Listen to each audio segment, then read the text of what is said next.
ಎಲ್ರಿಗೂ ನಮಸ್ಕಾರ. ನಾಗರ ಪಂಚಮಿಯ ಒಂದು ವಿಶೇಷತೆಯನ್ನು ನಿಮ್ಮ ಜೊತೆಯಲ್ಲಿ ನಾನು ಹಂಚ್ಕೊಳ್ಳಿಕ್ಕೆ ಇಷ್ಟಪಡ್ತೀನಿ.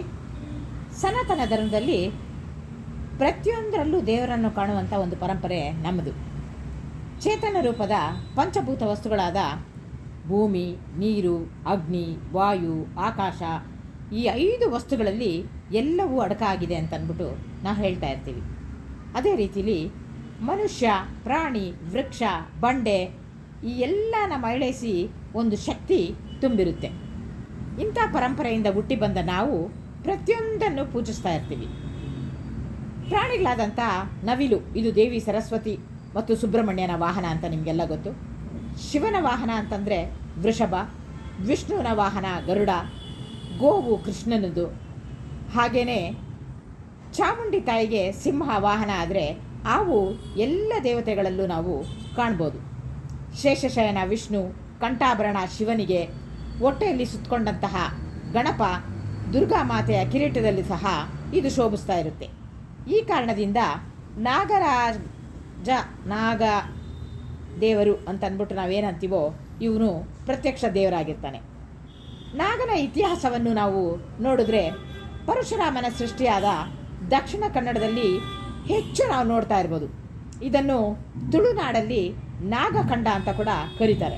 ಪರಶುರಾಮ ತನ್ನ ಕೊಡಲಿಯಿಂದ ದುಷ್ಟರ ಸಂಹಾರ ಮಾಡಿ ಶಿಷ್ಯರನ್ನು ರಕ್ಷಣೆ ಮಾಡಿ ಸಮುದ್ರ ತೀರಕ್ಕೆ ಬರ್ತಾನೆ.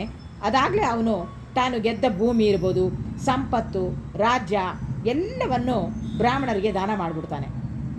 ಅವನಿಗಾಗಿ ನಿಲ್ಲಕ್ಕೆ ಅಂತ ಒಂದು ಅಂಗೈಯಗಲ ಜಾಗ ಕೂಡ ಇರಲಿಲ್ಲ.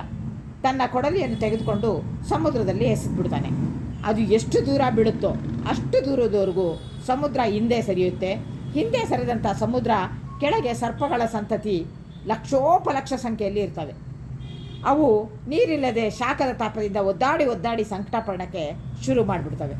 ಆಗ ಪರಶುರಾಮ, ನಿಮಗೆ ತೊಂದರೆ ಆಗದಂತೆ ನಾನು ನೋಡ್ಕೋತೀನಿ, ನನ್ನ ಕ್ಷೇತ್ರವಾದ ಇಲ್ಲಿ ಇನ್ನು ಮುಂದೆ ನಾಗಾರಾಧನೆಯನ್ನು ಜನರು ಹೆಚ್ಚು ಮಾಡ್ತಾರೆ ಅಂತ ಹೇಳ್ಬಿಟ್ಟು ಹಾಲು, ಎಳ್ನೀರು, ಪಂಚಾಮೃತ ಇವುಗಳನ್ನು ಅಭಿಷೇಕ ಮಾಡ್ತಾನೇ ಇರ್ತಾರೆ ಅಂಥೇಳಿ ಮಂತ್ರಗಳಿಂದ ಪೂಜಿಸಿ ನೀನು ವಾಸವಾಗಿರುವ ಬಿಲವನ್ನು ತಂಪು ಮಾಡ್ತಾರೆ ಜನ ಅಂತ ಹೇಳ್ಬಿಟ್ಟು ಹಾವಿನ ಬಿಲದಲ್ಲಿ ತಂಪು ಮಾಡೋ ಒಂದು ಕಾರಣಕ್ಕಾಗಿ ತಂಬಿಲ ಅಂತ ಅಂದ್ಬಿಟ್ಟು ಅದನ್ನು ಕರೀತಾರೆ. ಇದರಿಂದ ನಿನ್ನ ತಾಪದ ಬೇಗೆ ತಣಿಯುತ್ತೆ ಅಂತ ಕೂಡ ಹೇಳ್ತಾನೆ. ಹೀಗೆ ಪರಶುರಾಮ ಅಭಯ ಕೊಟ್ಟ ಕಾರಣದಿಂದ ಅಂದಿನಿಂದ ಹಾವುಗಳಿಗೆ ಹಾಲೆರಿಯೋದು, ಎಳ್ನೀರು ಅಭಿಷೇಕ ಮಾಡೋದು, ಶ್ರೀಗಂಧದ ಲೇಪನ ಮಾಡೋದು ಇವುಗಳನ್ನು ಅರ್ಪಿಸೋದು ದಿನಾನು ಒಂದಲ್ಲ ಒಂದು ಆಗ್ತಾನೇ ಇರುತ್ತೆ. ಇದನ್ನು ಮನಗೊಂಡ ಒಂದು ದಿನ ಏನು ಮಾಡ್ತಾರೆ ಅಂದರೆ, ನಾಗನು ಹುಟ್ಟಿದ್ದು ಪಂಚಮಿ ದಿನ ಆದ್ರಿಂದ ಶ್ರಾವಣ ಮಾಸದ ಪಂಚಮಿಯ ದಿನ ಅಂದರೆ ಇವತ್ತು ನಾಗಪಂಚಮಿನ ಆಚರಣೆ ಮಾಡ್ಕೊಂಡು ಬರ್ತಾ ಇದ್ದಾರೆ. ಮಹಾಭಾರತದಲ್ಲಿ ಪಾಂಡವ ಮತ್ತು ಅರ್ಜುನ ಇವರ ಮಗ ಅಭಿಮನ್ಯು ಏನಿದಾನೋ, ಅಭಿಮನ್ಯುವಿನ ಮಗ ಪರೀಕ್ಷಿತ ಅಂತ ಇದ್ದ. ಅವನ ಮಗ ಜನಮೇಜಯ ರಾಜ ಜನಮೇಜಯನನ್ನು ತನ್ನ ತಂದೆಯಾದ ಪರೀಕ್ಷಿತ ಮಹಾರಾಜನನ್ನು ತಕ್ಷಕ ಹಾವು ಕಚ್ಚಿ ಸಾಯಿಸಿಬಿಡುತ್ತೆ. ಆಗ ಕೋಪ ಬಂದ್ಬಿಟ್ಟು ಜನಮೇಜಯ ಸರ್ಪಗಳ ಸಂತತಿಯನ್ನೇ ನಾಶ ಮಾಡ್ತೀನಿ ಅಂತ ಹೇಳಿ ಸರ್ಪಯಾಗವನ್ನು ಮಾಡ್ತಾನೆ. ಒಂದು ಸರ್ಪ ಹೇಗೋ ತಪ್ಪಿಸ್ಕೊಂಡು ಇಂದ್ರಲ್ಲಿ ಹೋಗಿ ಇಂದ್ರನ ಹತ್ರ ಕೇಳುತ್ತೆ, ಜೀವದಾನನ ಕೇಳುತ್ತೆ. ಏನಂತ, ಅವನು ಈ ರಕ್ಷಣೆಯಲ್ಲಿ ಸಿಂಹಾಸನವನ್ನು ಸುತ್ತಕೊಂಡಿರುವಾಗ ಸರ್ಪಯಾಗದಲ್ಲಿ ಬ್ರಾಹ್ಮಣರು ಸರ್ಪಗಳು ಅಗ್ನಿಕುಂಡದೊಳಗಡೆ ಬೀಳಲು ಮಂತ್ರಗಳನ್ನು ಪಠಿಸ್ತಾ ಇದ್ದಂತೆ ಇಂದ್ರನ ಪೀಠ ಸುತ್ತಕೊಂಡಿದ್ದಂಥ ಸರ್ಪ ಪೀಠದ ಸಮೇತ ಅಗ್ನಿಕುಂಡಕ್ಕೆ ಬೀಳುತ್ತೆ. ಆ ಸಮಯಕ್ಕೆ ಆಸ್ತಿಕ ಅಂತ ಇರುವಂಥ ಋಷಿಕುಮಾರ ಬಂದು ನಿಲ್ಲು ಅಂತಾನೆ. ತಕ್ಷಣ ನಿಲ್ಲುತ್ತದೆ. ಆ ಆಸ್ತಿಕ ಋಷಿಕುಮಾರ ಜರತ್ಕಾರು ಅಂತ ಮಹಾಮುನಿ ಮತ್ತು ವಾಸುಕಿಯ ತಂಗಿ ಜಗತ್ಕಾರುವಿನ ಮಗ. ಇವನು ತ್ಯಜಿಸೋ ಸಲುವಾಗಿ ಹುಟ್ಟಿರ್ತಾನೆ. ಯಾಗದಲ್ಲಿ ಕುಳಿತಿದ್ದಂಥ ಜನಮೇಜಯರು ಆಸ್ತಿಕನನ್ನು ಪ್ರಶ್ನಾರ್ಥಕವಾಗಿ ನೋಡ್ತಾರೆ. ಆಗ ಆಸ್ತಿಕ ಹೇಳ್ತಾನೆ, ನನಗೆ ಯಾಗದಲ್ಲಿ ದಾನ ಕೊಡಬೇಕು ಅಂತಾನೆ. ಏನು ಕೊಡಬೇಕು ಅಂತ ರಾಜ ಕೇಳಿದಾಗ, ನೀವು ಮಾಡುತ್ತಿರುವ ಯಾಗವನ್ನು ನಿಲ್ಲಿಸಬೇಕು ಅಂತಾನೆ. ಈ ರೀತಿ ಆಸ್ತಿಕನ ಕೋರಿಕೆಯಂತೆ ಯಾಗ ನಿಂತೋಗುತ್ತೆ. ಸರ್ಪಗಳು ನಾವು ಇರಬಹುದು ಅಂತ ಒಂದು ಸಂತೋಷವನ್ನು ಪಡ್ತವೆ. ತಕ್ಷಕ ಹಾಗೆ ಉಳ್ಕೊಂಡ್ಬಿಡ್ತಾನೆ. ಆದ್ದರಿಂದ ಇದನ್ನ ನಾಗರ ಪಂಚಮಿ ಹಬ್ಬ ಅಂತ ಆಚರಣೆ ಮಾಡ್ತಾರೆ. ಅದೇ ನಾವು ಬಂದು ದ್ವಾಪರ ಯುಗದ ಕಥೆ ತಗೊಂಡ್ರೆ, ಶ್ರೀಕೃಷ್ಣ ಯಮುನಾ ನದಿನ ಮಡುವಲ್ಲಿ ಹಾರಿ ಕಾಳಿಂಗ ಮರ್ದನನ ಮಾಡ್ತಾನೆ. ಕಾಳಿಂಗ ಹೆಡೆಯ ಮೇಲೆ ಕುಳಿತು ಕುಣಿತಾಡ್ತಾ ಇರುವಾಗ ಕಾಳಿಂಗನಿಗೆ ನೋವು ಭಾರ ಸಹಿಸಲಾಗಲ್ಲ.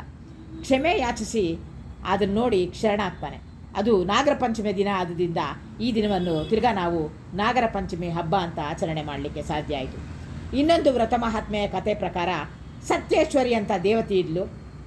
ಇವಳು ಒಡಹುಟ್ಟಿತವನು ನಾಗರ ಪಂಚಮಿ ಹಬ್ಬದ ದಿನ ಸತ್ತೋಗ್ತಾನೆ. ಸತ್ಯೇಶ್ವರಿ ಏನು ಮಾಡ್ತಾಳೆ, ಆ ನೋವು ಸಹಿಸಲಾರದೆ ಹಬ್ಬದ ದಿನ ಉಪವಾಸ ಮಾಡ್ತಾಳೆ. ನಾಗದೇವತೆಯನ್ನು ಈ ದಿನವಿಡೀ ಆರಾಧನೆ ಮಾಡ್ತಾಳೆ. ಪ್ರಾರ್ಥನೆಗೆ ಮೆಚ್ಚಿ ಅವಳ ಸೋದರ ನಾಗರೂಪದಲ್ಲಿ ಪ್ರಕಟ ಆಗ್ತಾನೆ. ಆ ಪ್ರಕಟ ಆದಾಗ ಅದನ್ನು ನಾಗದೇವತೆ ರಕ್ಷಿಸುತ್ತಾಳೆ ಅಂತ ಈ ಒಂದು ಪೂಜೆ ಉಪವಾಸ ಮಾಡೋದ್ರಿಂದ ಎಲ್ಲವನ್ನು ನಮಗೆ ಕಾಪಾಡ್ತಾಳೆ ಅಂತ ಒಂದು ಪ್ರತೀತಿ ಆಗ್ಲಿಂದಲೂ ಇದೆ. ಪಂಚಮಿ ಹಬ್ಬದ ಒಂದು ಜನಪದ ಕಥೆ ಹೇಳಬೇಕಂದ್ರೆ, ಒಂದು ಕಾಲದಲ್ಲಿ 4 ಜನ ಅಣ್ಣಂದ್ರು ಇರ್ತಾರೆ, ಒಬ್ಬ ಸೋದರಿನೂ ಇರ್ತಾಳೆ. ಅವಳು ಪಂಚಮಿ ದಿನ ಕೂತ್ಕೊಂಡು ನಾಗಪೂಜೆ ಮಾಡ್ತಾ ಇರ್ತಾಳೆ. ಆಗ ಇದ್ದಕ್ಕಿದ್ದಂತೆ ಒಂದು ಸರ್ಪ ಬಿರುಸಾಗಿ ಬಂದು 4 ಜನ ಅಣ್ಣಂದ್ರನ್ನ ಕಚ್ಚಿಬಿಡುತ್ತೆ. ಹಾಗಾಗಿ ಅವರೆಲ್ಲ ಸತ್ತೋಗ್ತಾರೆ. ತಂಗಿ ಭಾಳ ದುಃಖ ಆಗಿ ಅವಳು ಅದನ್ನು ತಡೀಲಾರ್ದೆ ಕೈ ಮುಗಿದು ಬೇಡ್ಕೋತಾಳೆ ನಾಗದೇವತೆನ, ದೇವಿ, ನಾನು ಇನ್ನು ಮುಂದೆ ಯಾರನ್ನೂ ಅಣ್ಣ ಅಂತ ಕರೀಲಿ, ಇನ್ನೂ ಇದ್ದ 4 ಜನ ಅಣ್ಣಂದ್ರು ತೀರ್ಬೋದ್ರು, ನನಗಿನ್ಯಾರು ದುಕ್ಕು, ನಾನು ಅಣ್ಣ ಅಂತ ಯಾರನ್ನ ಕರೀಲಿ, ಅಣ್ಣನೊಂದಿಗೆ ಸಂತೋಷ ಆಗಿರೋಕ್ಕೆ ಒಬ್ಬ ಯಾರಾದರೂ ನನ್ನನ್ನು ಅಣ್ಣ ಅಂತ ಕರೆಯೋಕ್ಕೆ ಒಂದು ಕರುಣಿಸು, ನನಗೆ ಬಹಳ ಸಂಕಟದಿಂದ ಕೇಳ್ಕೊತಾಳೆ. ಅವಳ ಪ್ರಾರ್ಥನೆ ಮೆಚ್ಚಿ ನಾಗದೇವತೆ ಎದ್ದು ಬಂದು ಒಬ್ಬ ಅಣ್ಣನ ಅಪಾಯದಿಂದ ಪಾರು ಮಾಡಿ ಬದುಕಿಸ್ಕೊಡ್ತಾನೆ. ಅನಂತರ ಅಣ್ಣ ತಂಗಿ ನಾಗಪೂಜೆಯನ್ನು ಸಂತೋಷ ಮಾಡ್ತಾಯಿದ್ರು. ಇದು ಅಣ್ಣ ತಂಗಿಗೆ ಕುರಿತಾದಂಥ ಒಂದು